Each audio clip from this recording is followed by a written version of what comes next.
کہ وہ اللہ کے حضور قربانی پیش کریں۔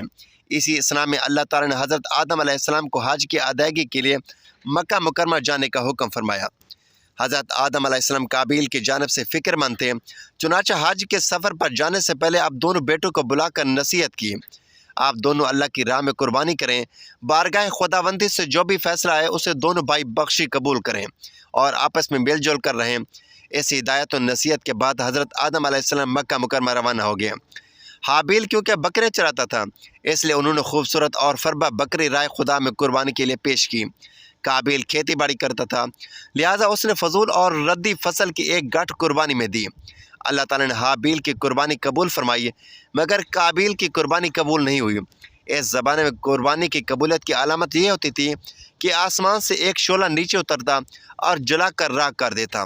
اس کا مطلب یہ تھا کہ اللہ تعالیٰ نے قربانی قبول فرما لی۔ یہ دیکھ کر قابیل غضبناک ہو گیا اور حسد کی آگ میں جل کر بولا، میں تجھے جان سے مار ڈالوں گا۔ حابیل نے کہا، بھائی جان، اس میں میرا کیا قصور ہے؟ یہ تو اللہ تعالیٰ کا قاعدہ ہے کہ وہ صرف اپنے متقی بندوں کی قربانی قبول فرماتا ہے۔ اگر آپ مجھے قتل کرنے کے لیے اپنے ہاتھ جلائیں گے تب بھی میں آپ کو قتل کرنے کے لیے اپنے ہاتھ نہیں چلاؤں گا، کیونکہ مجھے تمام جہانوں کے پروردگار اللہ تعالیٰ کا خوف ہے۔ اگر آپ اس انتہا تک پہنچ جائیں گے کہ مجھے قتل ہی کر دیں گے تو آپ اپنے گناہوں کے ساتھ ساتھ میری خطاؤں کا بھی بوجھ اپنے سر اٹھائیں گے۔ ایک بے گناہ انسان کو قتل کرنے والا گویا مقتول کے تمام گناہوں کا بوجھ بھی اپنے سر اٹھا لیتا ہے۔ اس طرح میرے گناہوں کا وبال بھی آپ کے سر ہوگا، اور میرے لیے تو یہ کوئی گھاٹے کا سودا نہیں ہے۔ البتہ اس جرم کی وجہ سے آپ جہنم میں جائیں گے۔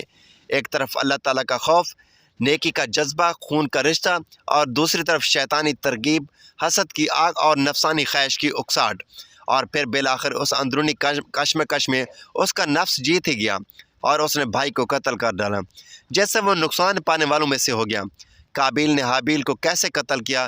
حضرت عبداللہ بن عمر فرماتے ہیں، خدا کی قسم، مقتول حابیل قابیل سے زیادہ طاقتور تھا، لیکن اس کا ضمیر اس بات کی اجازت نہ دیتا اور اس کے دل میں اللہ کا خوف تھا اور اسے حیا اور شرم آتی رہی کہ اپنے بھائی کی طرف قتل کے لیے ہاتھ بڑھائے۔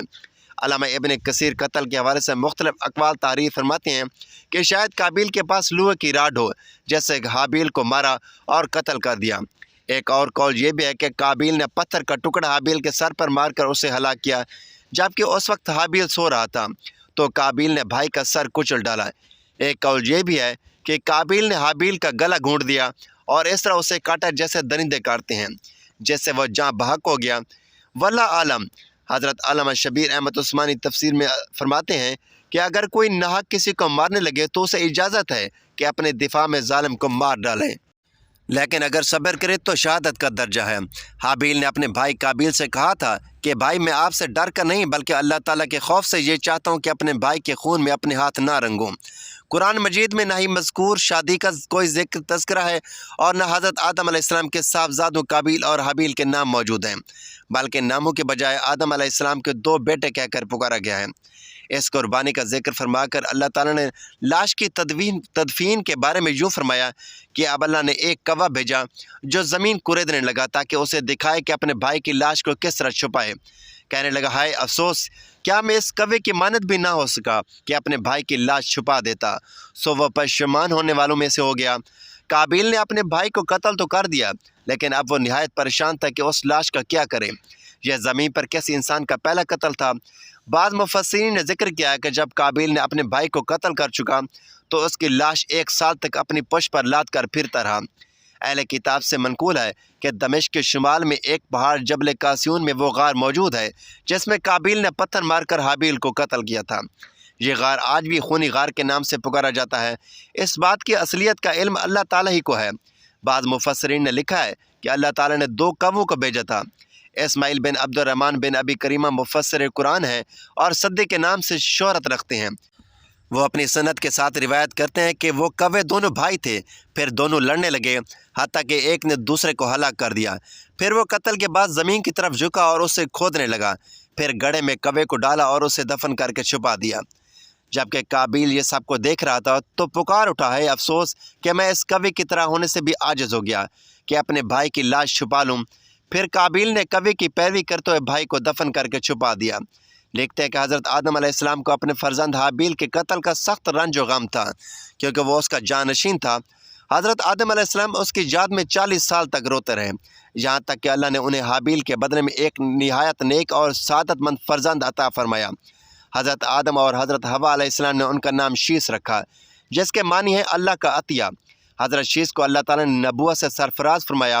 حابیل کی لاش دفنانے کے بعد قابیل کو والد کے غصے کا خوف تھا، چنانچہ شیطان کے مشر پر وہ یمن فرار ہو گیا، جہاں اس نے سکونت اختیار کر لی اور والد کے دین حق کو چھوڑ کر پہلے آتش پرستی بعد ازاں بت پرستی شروع کر دی۔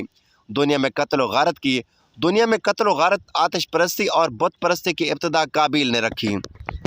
حضرت عبداللہ بن مسعود رضی اللہ تعالیٰ عنہ سے روایت ہے کہ رسول اکرم نے فرمایا، جب بھی کوئی انسان ظلم سے قتل کیا جاتا ہے تو حضرت آدم علیہ السلام کے سب سے پہلے بیٹے قابیل کے نامہ اعمال میں بھی اس قتل کا گناہ لکھا جاتا ہے، کیونکہ قتل ناحق کا پہلا موجد وہی ہے۔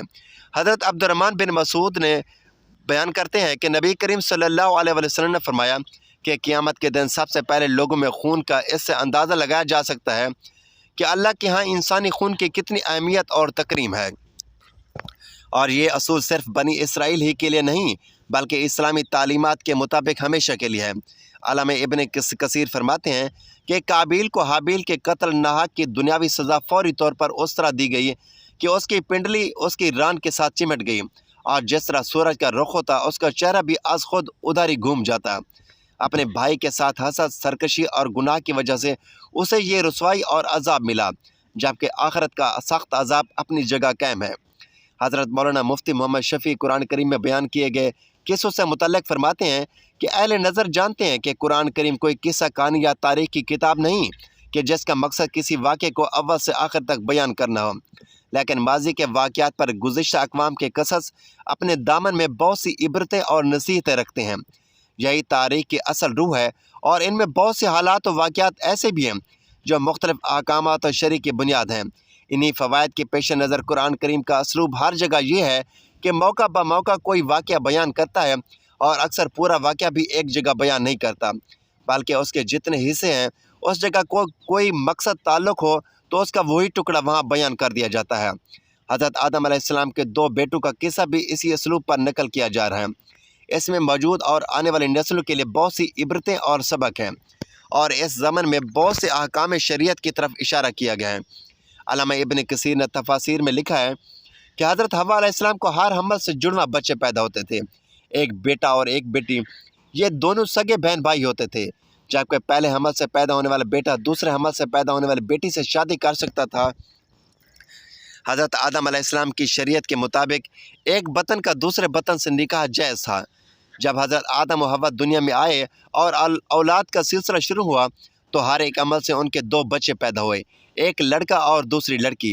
اس وقت جبکہ دوسرا حضرت آدم علیہ السلام کی اولاد میں سوائے بہن بھائیوں کے کوئی اور نہ تھا، اور بہن بھائی کا آپس میں نکاح نہیں ہو سکتا، تو اللہ تعالیٰ نے اس وقت کی ضرورت کے لحاظ سے شریعت آدم علیہ السلام میں یہ خصوصی حکم جاری فرمایا تھا کہ ایک حمل سے جو لڑکا اور لڑکی پیدا ہو وہ آپس میں حقیقی بہن بھائی سمجھے جائیں گے اور ان کے درمیان نکاح حرام ہوگا، لیکن دوسرے حمل سے پیدا ہونے والے لڑکے کے لیے پہلے حمل سے پیدا ہونے والے لڑکی حقیقی بہن بھائی کے حکم میں نہیں ہوگی بلکہ ان کے درمیان رشتہ جائز ہوگا۔ حضرت آدم علیہ السلام کی شریعت میں یہ جائز تھا، اس کے علاوہ اور کوئی شکل نہ تھی۔ اس کو اللہ تعالیٰ نے اس وقت جائز فرمایا تھا چونکہ بعد میں اس کی ضرورت نہ رہی، اس لیے پھر حضرت آدم علیہ السلام کے بعد آنے والی شریعت اس کو منع کر دیا گیا کہ کوئی بہن بھائی آپس میں شادی نہیں کر سکتا۔ قابیل کے ساتھ جو لڑکی پیدا ہوتی وہ بے انتہا خوبصورت تھی، جبکہ حابیل کے ساتھ جو لڑکی پیدا ہوتی وہ اتنی خوبصورت نہ تھی۔ حضرت آدم علیہ السلام کی شریعت کے مطابق جب یہ جوان ہے تو قابیل کی شادی حابیل کی بہن سے ہونی تھی، اور حضرت حابیل شادی قابیل کی بہن سے ہونی تھی، لیکن قابیل اپنی ہی بہن کو پسند کرنے لگا اور وہ اسی سے شادی کرنا چاہتا تھا، جبکہ شریعت آدم نے اس کی ممانعت کی تھی۔ ایک ہی حمل سے پیدا ہونے والے بچوں کی شادی آپس میں نہیں ہو سکتی تھی، لہٰذا جب یہ صورتحال زیادہ بگڑ گئی تو حضرت آدم علیہ السلام نے ان دونوں کو اللہ کی راہ میں قربانی پیش کرنے کو کہا اور بتایا کہ جس کی قربانی کو آسمان سے آگ آ کر کھا جائے تو سمجھنا کہ اس کی قربانی قبول ہوگی۔ قابیل کھیتی باڑی کا کام کرتا تھا، حضرت حابیل علیہ السلام بکریاں چرایا کرتے تھے۔ حضرت حابیل علیہ السلام نے اللہ تعالیٰ کے سامنے ایک بکری کا بچہ پیش کیا، اور قابیل نے بھی اللہ تعالیٰ کی بارگاہ میں اپنی فصل میں سے ایک گانٹ رکھ دی،